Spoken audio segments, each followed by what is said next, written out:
Hello everyone, my name is Jaya and this is my YouTube channel and welcome to Dancer Chronicles. So today's video is about inclusion. Inclusion in the dance community. Wow, like we haven't heard this topic before. This topic is probably one of the hottest topics that are out there right now, and we are going to discuss it right now from my experience. So, inclusion. Inclusion is just such a broad statement, but it covers so many things in the dance community. Like, I don't know, maybe hiring more than one Black woman into your company, perhaps. Or perhaps when you're auditioning, you know, especially when it comes to like at Mason, we used to have auditions for for student pieces.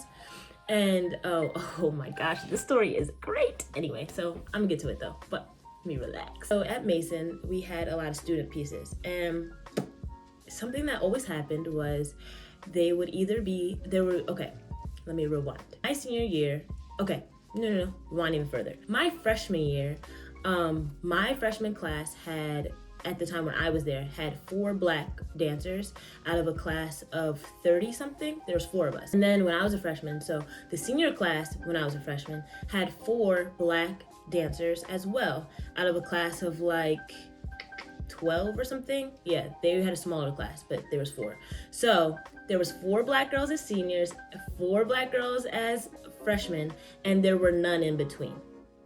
The junior and sophomore class didn't have any Black girls. So it was just 8 of us in the entire department. So from that point, I started to notice that whenever there were student pieces, the other students would cast their pieces as all white pieces sometimes, or they would choose one of us to be in their piece. Rarely did you see more than one of us, and if you did, it was just 2 of us. Sorry, that's 4. There were just 2 of us, and we were usually each other's like counterparts, which is what always happens in dance as well. Is like, hey, you're either gonna be the only Black woman in the piece or Black person in the piece, or if you do have another Black person in the piece, they're either your partner, if it's a man, because for some reason a lot of classical dance things don't do a lot of women and women partners and men partners. It's starting to become that way, but it's slowly becoming that way. So you're either if you're with a Black man, he's most likely your partner. And if you're with another Black woman, they're gonna be your counterpart. Like, so say if there's a formation in a V, if you're the back of this part of the V, she most likely will be the back part of this V, or however they identify, right? You guys will be, I stand here, you stand here. I stand here, you stand there. Like, it's literally, you're always mirroring the other person. So when I got to my, I think junior or senior year, I was over it, and I was like, this is complete BS. And by the time I was a senior, there's a lot more Black women into the program at this point. But for me, I was just like, why? Like, why do you guys always pick one of us? And then if you pick 2 of us, we have to be each other's like counterpart, or we have to be each other's partners. Like, why can't we just be, right? I decided to choreograph a piece, and I casted all the Black women in the department, all of them. And the crazy part is that I was able to get all of them. I think I was not able to get my friend Charlotte. She was the only Black girl I wasn't able to get. But outside of that, why was I able to get all of the Black women in the company? And mind you, the way that you pick your people is like, if you're first, you pick, everyone else picks. So say that you're a choreographer and you're with like 15 people and you're number 1, you pick, and then all the rest of the 14 people pick, and then they go from the bottom to the top. So you don't get your pick again until everyone pretty much has 2 people. You pick again. So I was able to pick, they were able to pick, they were able to pick again. I was able to pick again, able to pick. So now that you see how it's going, I was able to get every Black woman in the company by this way of picking. Why? How is that even possible? You know what I mean? Whatever. So I was able to get all the Black women, and I started to choreograph my piece, and all of a sudden there was this uproar in the dance department about what I did.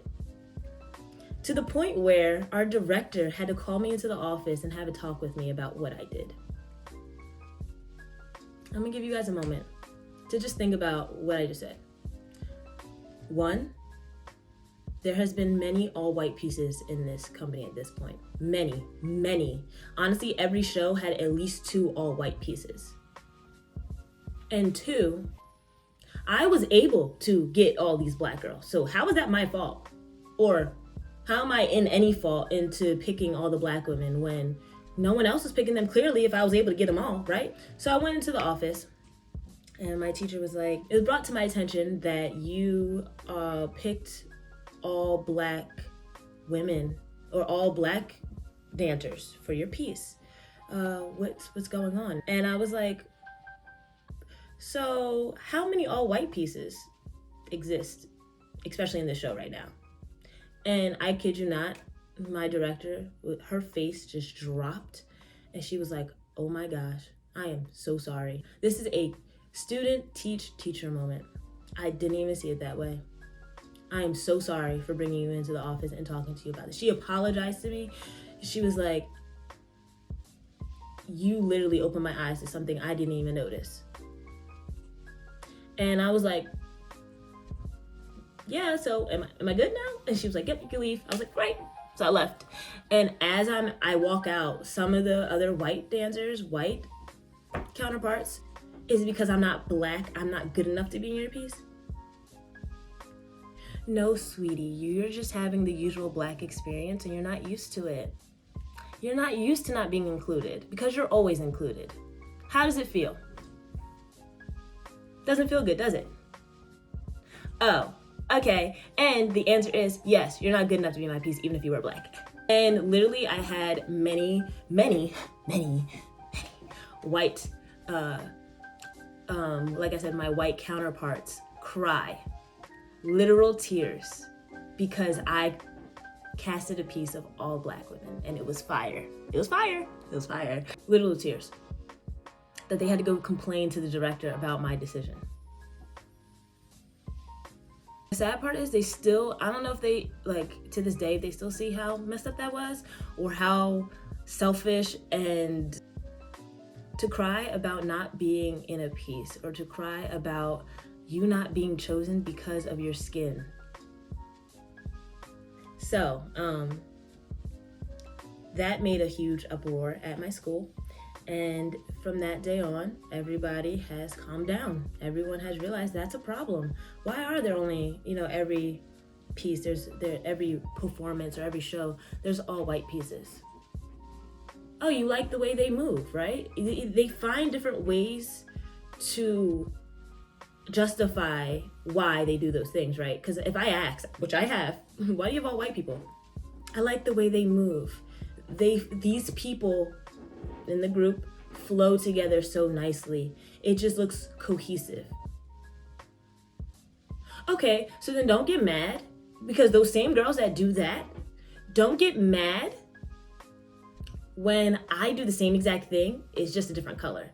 I decide I'm choosing all black girls because it's more cohesive. They all move together very, very well. And it's more appealing to the eye to see all black women instead of like one white dot in the middle of all black girls, right? Right.